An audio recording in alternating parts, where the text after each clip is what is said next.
So this is our site very quickly. Images of books. So we've published about 76 titles so far, primarily in the humanities and social sciences. We'll have our millionth reader during the summer at some point, so we look forward to that. Readers from all over the world, 400 readers per title per month is what we're averaging. So I just throw that down when we talk about dissemination, and we'll have another look at that as well. Most of the legacy printed works are getting sales of about 400 in their lifetime. We're getting about 400 a month. So if you think that a printed work stays in print for maybe 10 years, that means we're getting about 2 orders of magnitude more readers than you would expect to get from a legacy publisher. It does sort of doubt the claim that nobody's interested in my book. A lot of academics will say there's only 12 people in the entire world who understand what it is that I'm saying. So it doesn't matter that nobody else had access because they couldn't have understood what I was saying anyway. And clearly there's certainly a lot of people who want to try. And they're being denied the attempt under the existing model. If you go to one of our books, then, hopefully, I just quickly point out some of the things that are there. You can see that we've got multiple editions here. So this is a book that came out a little while ago, authored by a whole bunch of pretty well-known humanities-type people, but headed by Gordon Brown, the ex-Prime Minister. Paperback, hardback, PDF, EPUB, and Mobi. So those are pretty standard there. Let me just explain what's going on here. We've also got a PDF edition that you just can click on here and read as a version that you can, it looks like a book, doesn't it? And you can sort of click on things and go places and etc. We've also got an HTML edition, which is also free to read and download, and you can cut and paste it and etc. And I just point out, just here, because I'll come back to it, the paperback and the hardback we sell, and the EPUB, in this case the PDF is free to download. The EPUB and the Mobi for everybody outside of King's College and a few other places costs £1. Yeah, that's quite a cheap one. Some of the places it's a little bit more than that. We do charge for the EPUB and the Mobi in most cases, and I can talk about why that is. But we have a system, library membership system, which King's has been a member of, which means that everybody can download all those editions as well for free. So these two editions are, if you like, this HTML is, if you like, the open access edition. It's free text. It can be downloaded. You can cut and paste it. And you can do whatever you want with it. We've got a reader there, and we've got a bunch of other versions that are right there. We can look at this type of thing as well and see, well, this book this was published at the start of the month. This has been viewed 2,700 times, and we can go and look and see whereabouts those viewers came from. And you can see that 793 came from the United States. Maybe you can see this better than I don't have my glasses on, so I might be making these numbers up. 484 or something from here, 8 from Russia, So you can see where these readers are coming from. Okay, so where does that get me? I'm going to go back to this, I guess. Maybe there was another way to do that. Oh, look at that. Okay, so that's what it is. So have a look at, so the first is, what I wanted to say was I think we reach far, far, far more readers all around the world than you would under a typical monograph. So if in humanities we're trying to say that we relate to people and that people might be interested in what we're doing, then this is one way of letting people know what it is we're doing. And here's the sort of the evidence that I was giving for 400 readers per title. You can see how what the readership is by the year of publication per month over the last year. And you can see there's a difference between a mean and a median, which is also going to be important to worry out. So our mean is 426, our median is 283, so 300 to 400 readers. But across time, you can see there's not a real big fall off here. Cut out 2012. This is one particular book, which we can talk about. But there hasn't been that fall off in readership. The books that were published in 2009 are still attracting 300 odd readers a month. And that's a very different profile than the readership that you get, or certainly sales data that one gets from legacy publishing routes. So people are really engaged over a period of time with the work. Comes back to having this work, having a capsule that says, look, this is work is there, you can engage with it, and it stays there over time. Okay.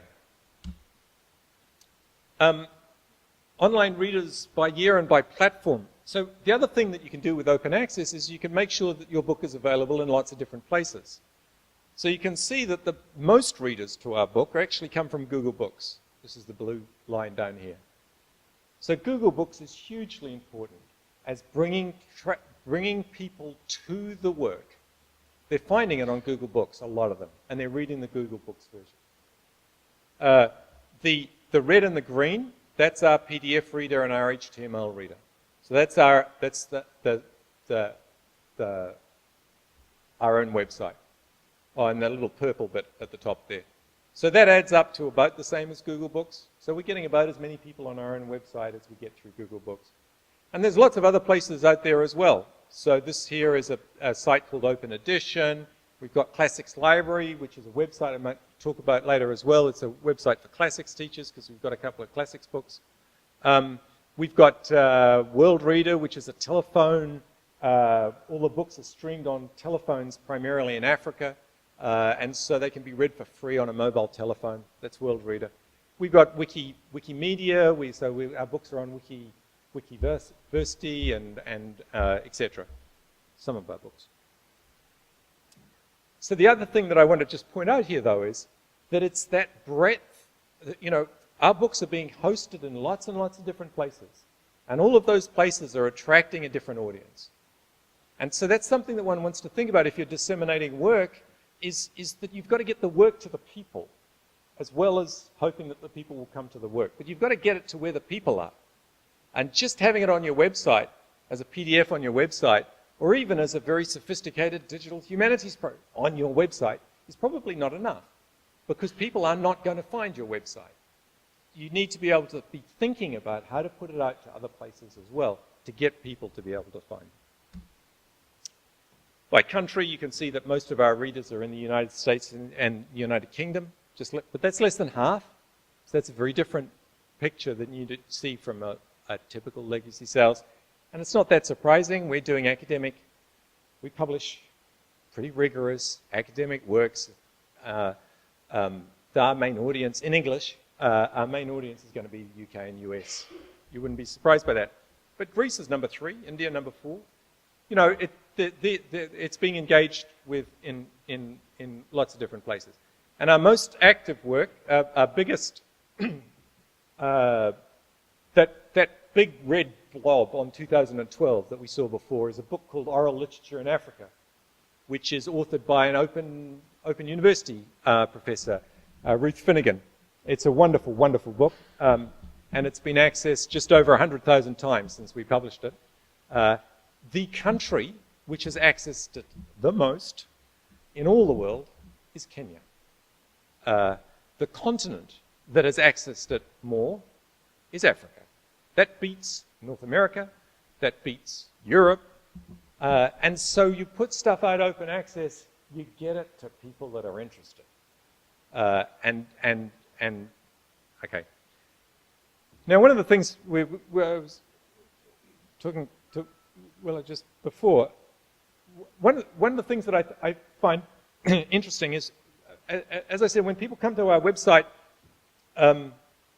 if you come from King's or you come from any of the libraries that have become members, you can read the PDF on our reader, you can read the HTML, you can download a PDF, you can download an EPUB, you can download a Mobi, it's all for free. So the interesting thing is, what do people do when they're presented with that amount of choice? What do people actually do? So this is a set, I've just taken out people that came to our website from universities where everything was free. And 70% of them went to that PDF reader. Now that interests me because that's the most traditional and the least interactive of all the things you could possibly do. Yeah, it reproduces what looks like a book in digital format. But actually, 70% of the people want to do that. They don't even want to download it. Only 6% of people downloaded the free editions of the work in any format from our website. Most people were looking and moving on. Looking, moving on, reading bits, going, possibly coming backwards and forwards. I don't know, if I download it, I probably never see them again. If they don't download it, it could be that they come back a month later or 2 months later, and I wouldn't be able to pick those up as the same person coming back. So there could be distortions there. And the HTML, which is possibly more interactive than the others, is not being heavily used. I mean, 25%. It's 1 in 4, but it's the and so it comes back to all these different versions. Different people want to engage with the work in different ways. They're looking for different things out of the work. And so one needs to be able to, if you're disseminating your ideas, you need to be able to give it to people in ways that they can interact with. A really critical thing is making sure that one has sustainable, we've heard it from James who's gone, but having a sustainable project, and so luckily, touch wood, we're a non-profit. We started up as a non-profit, and we're not making a profit. But we're not making a loss either, and so that's a big point.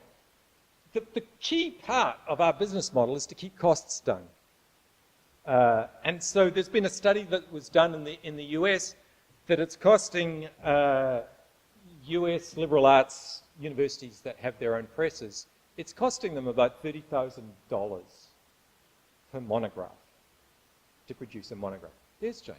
He's up there. I was saying he'd gone. He'd gone way up the back there. Okay. So here's our costs. Here are our total. This is total cost. This is our cost divided by the number of titles. It's 6,500. A quarter of that is to do with distribution and sales, which if we didn't do, we wouldn't have to pay.